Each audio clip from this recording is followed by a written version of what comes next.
All right, so we are going to talk about just basic guitar restringing. We are specifically choosing an acoustic guitar. Obviously, there's a lot of different kinds of guitars. There could be electric guitar, and there's a lot of variations with that. But today, this is just a standard dreadnought steel string acoustic. So go ahead and follow along, and we'll just kind of show you the basics. So we've taken the strings off the guitar already, so it's ready to go. A lot of times when I have the strings on, I won't mess with trying to take them off by like unwinding them up here. I'll actually take this as a fret tool for pulling frets out, but this is pretty handy just to clip the strings real quick, and then it's a really nice easy process to grab them out of the bridge and out of the headstock. So whatever you want to do, but whatever's quick and easy, you're not going to keep the strings, so no big deal. Now, most of the times when you restring a guitar, you're going to get them in a pack like this. This one is the SIT brand, which is Stay in Tune. You usually have them, so this is 6th and 3rd. So 6th would be the thickest string, the 3rd is going to be here, and then you're going to have the 2nd and the 5th. The 5th is going to be right here, the A, the 2nd's going to be the B, and the 4th is going to be this guy right here, which is the D. The 12th here, the 1st is going to be the E. We're not going to use the packs. We're going to actually just we've got loose strings. Because we are a guitar shop,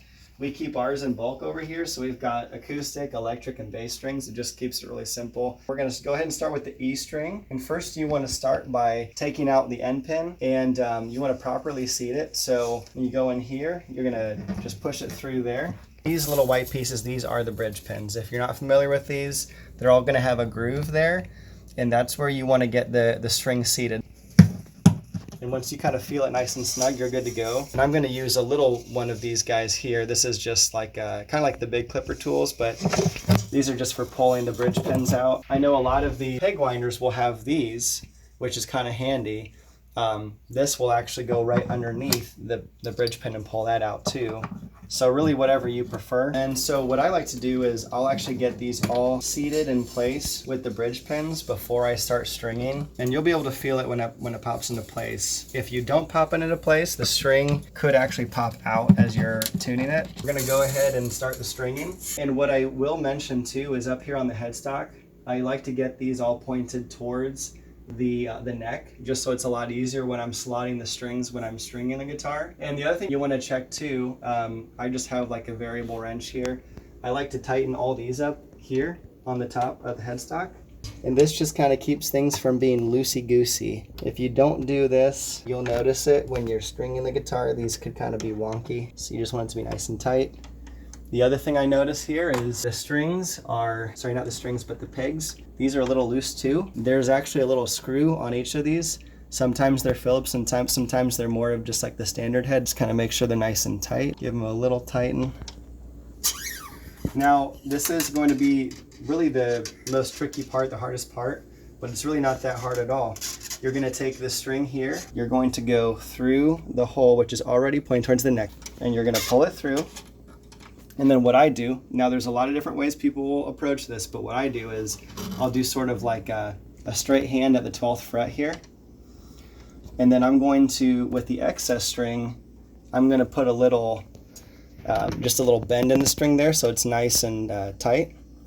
Now I'm going to take the string that we're keeping and I'm going to wrap it underneath the excess string. So the string is going in towards the headstock, and you want to make sure that you're tightening the correct way here. If the string loosens while you're doing this, you're going the wrong way. Now we're going to do the same thing here. Taking the string, go straight through, make sure it's nice and tight. Then I'm going to put my hand at the 12th fret again, and I'm going to go ahead and put just a little bend in the excess string, and I'm going to wrap underneath just like that. Now when you're doing these winds, it's really important to make sure that you are staying underneath the string that you already have. One of the biggest mistakes I see people do is they'll go to string and they're actually stringing on top of what they've already done.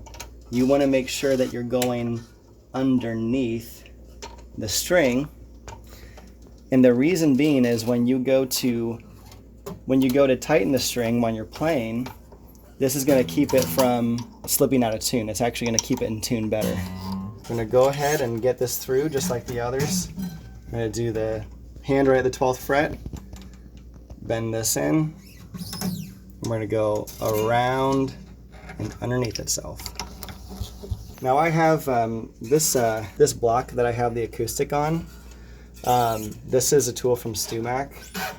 This was inherited from like decades ago, so it's old, but it works well. There's all sorts of stands you can find. They make portable stands you can use, but really anything that's going to prop up the neck to where it makes it easy. You could probably even find some books around the house to use. The one tool you're going to probably want to make sure you have is the peg winder. And if you get a peg winder, you probably want to get the ones with the little peg tool I was showing you earlier. On these thinner strings, to make sure that I've got it right and I've got the string nice and tight, I will actually kind of shimmy with my left hand here to make sure that I'm keeping like a nice tightness on the string, so I don't have a bunch of gaps in the string. What I mean by gaps is like if I were to start stringing like this, you want to make sure that you keep it nice and tight. So we've got all the strings here. Now real quickly what I'll do is I'm actually just going to take both hands and I kind of almost like floss each string, pulling out all the excess tension. Most people, when they put new strings on, actually I've heard people that don't like putting new strings on because they tell me that their guitar is going out of tune for the next 2 days. If you just take the extra time to just stretch these out, you're going to really minimize that issue. So I'm going to just tune this up. One other thing to mention is you might want to invest in, this is a Snark tuner, probably the most common brand. But this here, you just attach it to the headstock and it'll tell you what note you're playing. So we want this to be an E. We overshot it. The next one's an A. If it's in the red, it's flat. Right there is, if it gets to yellow, that's sharp. We want it to be blue.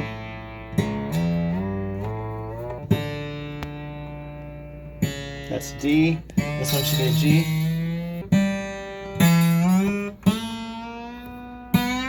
That's a B, and then this is an E. Okay, the last thing we're gonna do is I'm just gonna take this fret tool, or this is something you can easily find at a hardware store. This was just filed down. This was another thing I inherited from an old guitar shop. But you could probably get this at a hardware store for a few bucks. It's not very expensive. Just gonna come in, just gonna clip all these. You can leave the excess on if you want to, but it's gonna poke you and be really annoying. I say get rid of it. Make your guitar look nice and clean.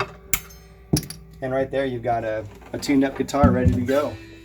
And it should sound pretty okay. Not quite in tune, but we can always adjust that later. So hope you guys enjoyed watching the video. If you have any questions or want to have any content you'd like to watch, feel free to comment below.